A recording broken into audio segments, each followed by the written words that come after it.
Good afternoon to everyone following my channel. Before forming any opinions about my actions, I want you to understand that my goal was to preserve my granddaughter's relationship. I know what I did might seem unusual, but as soon as I realized that she and her boyfriend were starting to drift apart, I decided to act quickly to prevent this from happening. My name is Ellie. I'm a single woman in my 60s, living in Bakersfield with my daughter and granddaughter. I've been enjoying life for quite a while now, especially since my previous relationship ended. My ex-husband, Anthony, passed away 20 years ago due to a heart attack, leaving me and our daughter, Eleanor, with a very generous monthly pension. Eleanor, now 43, has been my focus ever since Anthony passed away, as I've never been in a serious relationship again. Eleanor was still a child when she lost her father, and his death had a significant impact on her. To cope with the void he left behind, she began going to bars, partying, and associating with the wrong crowd. As expected, these behaviors led to consequences, and during this phase, she became pregnant. Even to this day, we don't know the identity of the child's father. That period was incredibly difficult for us, but thankfully the pension Anthony left provided us with enough to support the three of us and maintain a comfortable lifestyle, despite the hardships we faced. My granddaughter Leah, now 20, has always been a challenging individual. She's extremely arrogant and frequently responds in a confrontational manner, which reminds me a great deal of Eleanor at the same age. Leah often brings her boyfriends home, and I, fully aware of the impression I can make, deliberately appear in the living room wearing shorts and short tops. Naturally, her boyfriends are often mesmerized by me, which leads to frequent arguments between Leah and me. I don't mean to sound boastful, but I'm often mistaken for someone much younger. Many even call my daughter and me sisters. Since Anthony's passing, I've avoided unnecessary spending, channeling the pension money into self-care. I've invested in plastic surgery, maintained a strict fitness routine, and followed a balanced diet to ensure I remain in excellent shape. Because of this, I attract a lot of attention. Leah began to show a change in behavior when she started dating her current boyfriend, Benedict. He's 26 years old, studying space engineering, and is not only incredibly intelligent, but also very good-looking. His thin-framed glasses and slightly messy fringe give him the classic clumsy nerd appearance. Leah often mentions that his slightly clumsy nature is one of the things she finds most endearing. I must admit, he's a polite and promising young man. Since they started dating almost a year ago, Leah has become calmer and less rebellious. Both Eleanor and I have had several discussions with Leah, encouraging her to see the potential in this relationship. We both agree that Benedict is an excellent match and believe his intelligence and abilities will lead to great success and likely wealth in the future. Since they started dating almost a year ago, Leah has only visited our home once at the very beginning to introduce himself. After that, he rarely stopped by, only briefly appearing to drop Leah off, never coming inside or staying for a conversation. This lack of interaction always piqued my curiosity, as I wanted to know more about the boy who had such a positive influence on my granddaughter. A few weeks ago, something caught my attention. I was returning from the market with shopping bags when I saw Leah stepping out of Benedict's car. She slammed the door in obvious frustration and stormed into the house without looking back. Her behavior left me feeling uneasy and full of questions about what could have caused it. As I approached the house, I noticed that Benedict's car was still parked on the sidewalk. I left the shopping bags by the gate and approached the car window. Inside, I saw Benedict looking utterly dejected. His face was pale, and his eyes appeared as though he'd been crying. He seemed heartbroken, which only deepened my concern. When Benedict noticed me through the rearview mirror, he quickly tried to compose himself, but his somber expression betrayed his true feelings. As I greeted him, he forced a smile and asked how my day was going, in an effort to appear cheerful. His attempt, however, came across as strained. "Benedict, could I join you for a chat?"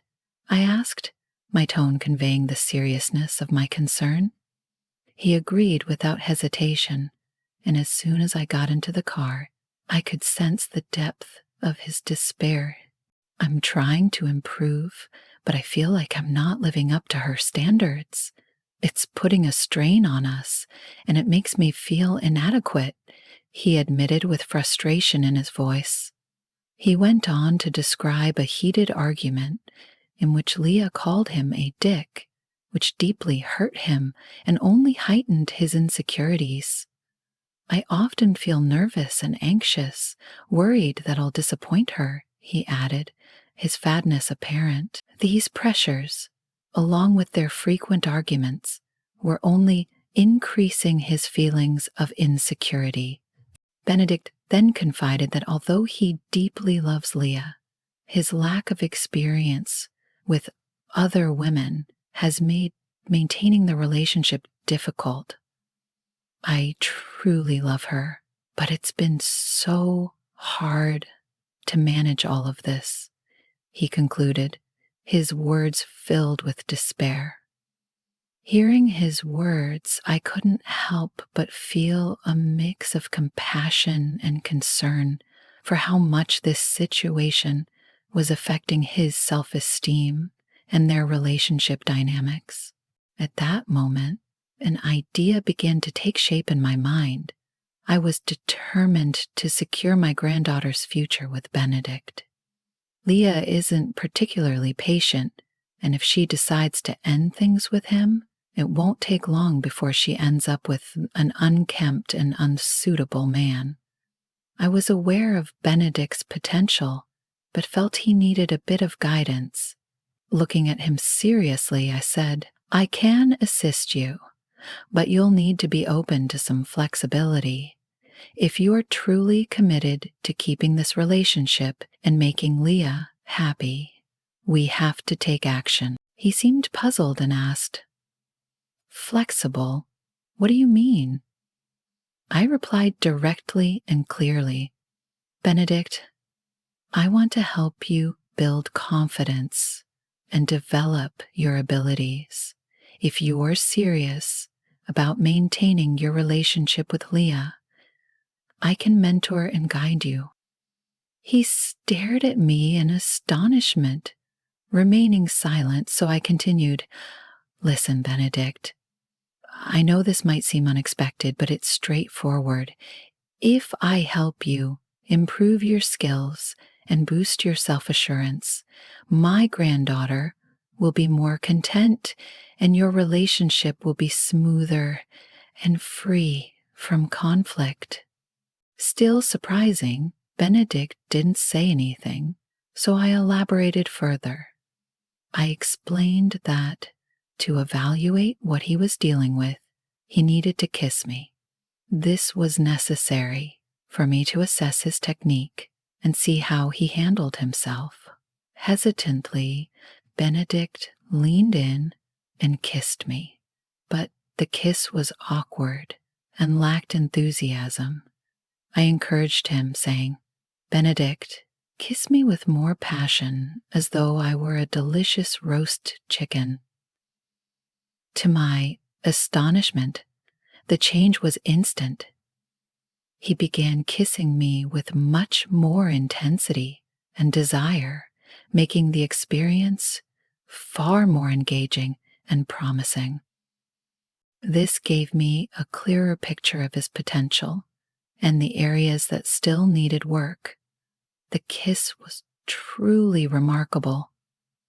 Afterward, I praised him extensively, noting how much his technique had improved in just a few seconds. Benedict looked relieved and genuinely happy with his progress. He seemed eager to keep learning and improving. With the kiss perfected, the next step was to address other aspects to ensure he could excel in all areas, strengthening his bond with Leah and deepening his understanding of her needs. I told Benedict to start the car so we could find a quieter location to continue our conversation. I suggested a deserted street since it was a Sunday and the area would likely be empty. Before we left, I stepped out of the car to retrieve my groceries, which I had left by the gate. We drove for about 10 minutes until we reached a dead-end street. It was a narrow, tree-lined road with houses only along part of the block, making it an ideal spot for the discussion I had in mind. Once Benedict parked the car, I asked him to keep everything that happened between us a secret. He quickly agreed and then asked what the next step would be. I explained that the next part involved practicing kissing my neck with greater intensity. Using the roast chicken analogy again, I encouraged him to give it his all without hesitation. And then Benedict followed my instructions, kissing and holding my neck firmly and passionately. Each kiss and touch sent shivers through me, signaling that he was learning quickly. It was clear that Benedict was adapting well, and my guidance was having a noticeable impact. I observed that he was visibly excited, which was apparent not only in his expression, but also in his body language. Our interaction was interrupted by a phone call from my daughter, Eleanor. I asked Benedict to stay quiet while I answered. Eleanor inquired why I was taking so long, since I had gone out to buy vegetables, and it was nearing lunchtime. I explained that I had stopped to chat with a friend and assured her I'd be home soon. After hanging up, I told Benedict to drop me off at the corner of my street. He started the car without hesitation and drove towards my house. Along the way, he seemed to be in high spirits, thanking me for the advice and encouragement I had given him. I instructed him to return later that evening, around 11 p.m., and wait for me at the same corner where he would drop me off. Benedict agreed enthusiastically, and as I got out of the car with my groceries, I noticed his excitement, which was obvious even through his clothing. As I walked into the house, I began planning the next step to ensure the evening session would be successful. Upon entering, I found my granddaughter in her room with the door locked, behaving in her usual withdrawn and moody manner. My daughter Eleanor and I spent the afternoon preparing lunch, tidying the house, and watching a movie before eventually falling asleep. Later, at around 10 p.m., I woke up feeling refreshed. I had just experienced a particularly vivid and stimulating dream. Preparing for the evening, I took a relaxing bath and applied a lightly scented cream. I selected an outfit that was both attractive and understated, perfectly suited for the meeting with Benedict. The anticipation of what was to come filled the air. When the clock struck the agreed upon hour, I quietly grabbed my keys and slipped out of the house, making sure not to create any noise or draw attention to myself. When I arrived at the corner, I noticed Benedict's car already parked and waiting. I opened the door and got inside, observing his clear admiration for my appearance. Benedict greeted me warmly, his smile broad and filled with enthusiasm, showing how thrilled he was to see me looking like that. Amid his excitement, he asked me to calm down before commenting, "Miss Ellie, I've never had a conversation with you that lasted more than 2 minutes. I usually just dropped Leah at the door and left, but every time I saw you, I couldn't help but admire your beauty. You even looked younger than your daughter." I thanked Benedict for his kind words and said it was time to move forward with the lessons. I reminded him that we were close to achieving our goal, but there were still a few things for him to learn. Benedict listened intently, fully engaged, and eager to absorb everything I had to share. I began demonstrating how to touch and please a partner effectively. We spent a significant amount of time discussing techniques and key details that would enhance his learning experience. Provide additional insights, I shared some educational videos from renowned sexologists that I had found on YouTube. Benedict was amazed by the wealth of information and practical advice he was receiving. He soaked up every detail, clearly motivated to use this knowledge and improve himself. While he was eager to apply what he had learned, he hesitated about experimenting with Leah as his first partner. The car grew quiet as he pondered this dilemma. It was then that I suggested a solution. I proposed that I serve as his practice partner so he could refine his techniques before trying them with Leah. I explained that this approach would be beneficial for both of us, as I could provide immediate feedback and help him adjust his methods. Benedict's face lit up with a wide grin, and it was evident that he was excited about the opportunity to put his new skills to the test. He was eager to begin with me, and that's exactly what we did. Previously, Benedict had seemed a bit clumsy and unsure of himself, but now he demonstrated an impressive level of skill. He applied everything he had learned with precision and determination, showing that his intelligence played a significant role in his rapid improvement. His progress was extraordinary, and it quickly became clear why he was able to grasp the concepts so well. Benedict executed every move perfectly, leaving me completely astonished. That night, he amazed me 5 times over, delivering an intensity and satisfaction I had never experienced before. I was genuinely surprised by his performance and the confidence he exuded. That evening marked a turning point for Benedict, as he evolved in ways I had not anticipated. After our remarkable time together, Benedict drove me back home. Before parting ways, I told him that this had been a one-time experience and that we wouldn't be repeating it.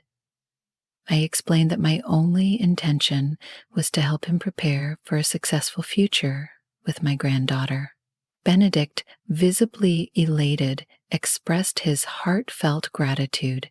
He told me he regarded the experience as an invaluable learning opportunity and considered me a mentor in life. We ended with a goodbye kiss before I returned to my house, satisfied with the outcome and the transformation I had facilitated. Over the following days, I noticed a significant change in Leah. she stopped complaining about Benedict entirely. In fact, she seemed increasingly content and happy. She no longer spent as much time at home, often staying at his house for the entire weekend and even some weekdays. I felt reassured knowing that Benedict was doing a great job and proud that I had played a part in securing a brighter future for both of them. Despite my granddaughter's occasional arrogance and ungrateful behavior, I love her deeply because she is family. Thank you for staying with me until the end of this story. Don't forget to like this video and subscribe to the channel for more stories. Until next time,